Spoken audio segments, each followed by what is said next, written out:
Hey y'all, it's Lindsay. I'm back with another video, and for today I'm going to be doing a video all about having type 1 diabetes and getting your wisdom teeth out, because I got my wisdom teeth cut out on Wednesday, which was December 13th, and it is now Sunday, December 17th when I am filming this, so I'm 4 days post-op and I actually feel really good considering I got all 4 of them taken out. If you can't tell, like, I'm talking pretty well. I had mild bruising, I had no bruising on my face. I got a little swollen, but nothing that was super noticeable. I'm doing really well. So I wanted to go ahead and do this video and get it out for you guys and give you guys my tips and tricks on getting your wisdom teeth out with type 1 diabetes.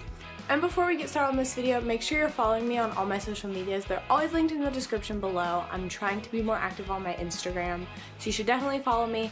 There it is at t1d.lindsay. It's always in the description and at the end of the video. And with all of that being said, let's just jump into the video and get started.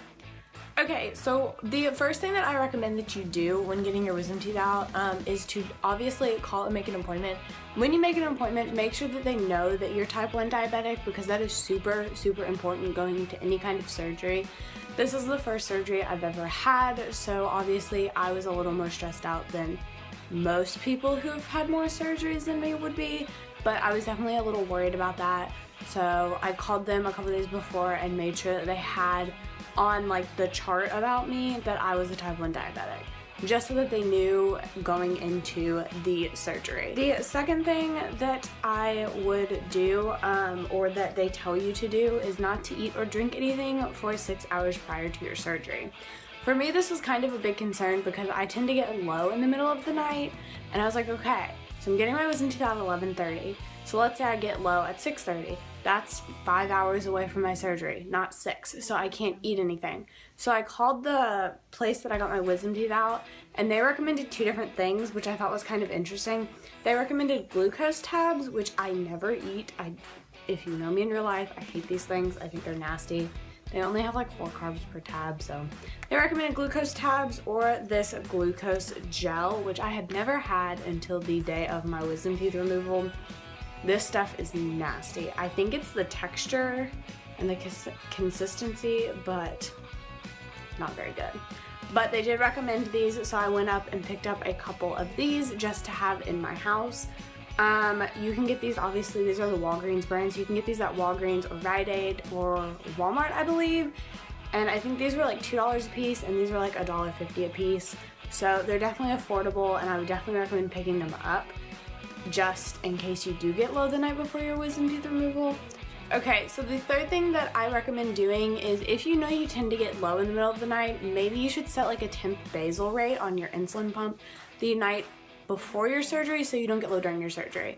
I actually set a temporary basal rate basically every night because I need to get my dosage adjusted on my pump, but it's really, really easy to do. But I recommend doing that the night before if you're worried about getting low. And then during your surgery, I recommend doing that. I set a 50% less basal rate for an hour because I was expecting my surgery to last an hour. So I think that I ended up doing like a good job of calculating how much of a temp basal rate I needed and how much to adjust it. The fourth thing that I recommend doing is, I was talking to my nurse before I actually went under the anesthesia, and I was like, do y'all have a way to monitor my blood sugar during my removal, like the wisdom tooth removal? I'm kind of like stressed about that. And she told me that she would check my blood sugar a couple times during the surgery, just so that I wasn't getting low or high, because she told me that that was the last thing that they wanted to happen, was for me to go low or high. So she went and got her own meter, and she checked my blood sugar I think once throughout the surgery, and it was 195, which was super good considering I would rather be a little on the higher side than on the lower side with something like that, because I knew that I wasn't going to be too comfortable eating afterwards. The last thing that I have to tell you guys is to make sure that you eat 100 carbs a day.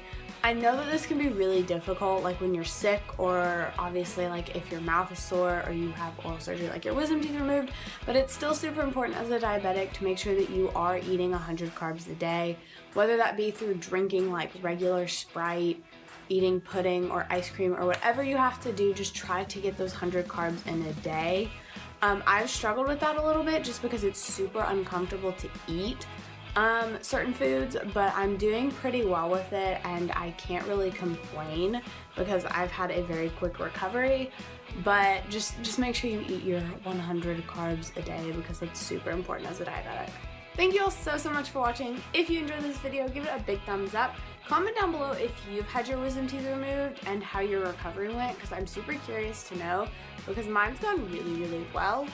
If this video helped you, then I'm super glad. I wanted to do this video because I looked on the internet and I don't know if I found any. I might have found like one or two, but I know that it was something that I had questions about going into this and I didn't really have any answers. So I wanted to provide those answers to questions I had for you guys. So yeah, thank you all so much for watching and subscribing. We're so close to 1,000 subscribers, which is absolutely mind-blowing to me. You guys are the best ever. I'm so thankful for every single one of y'all.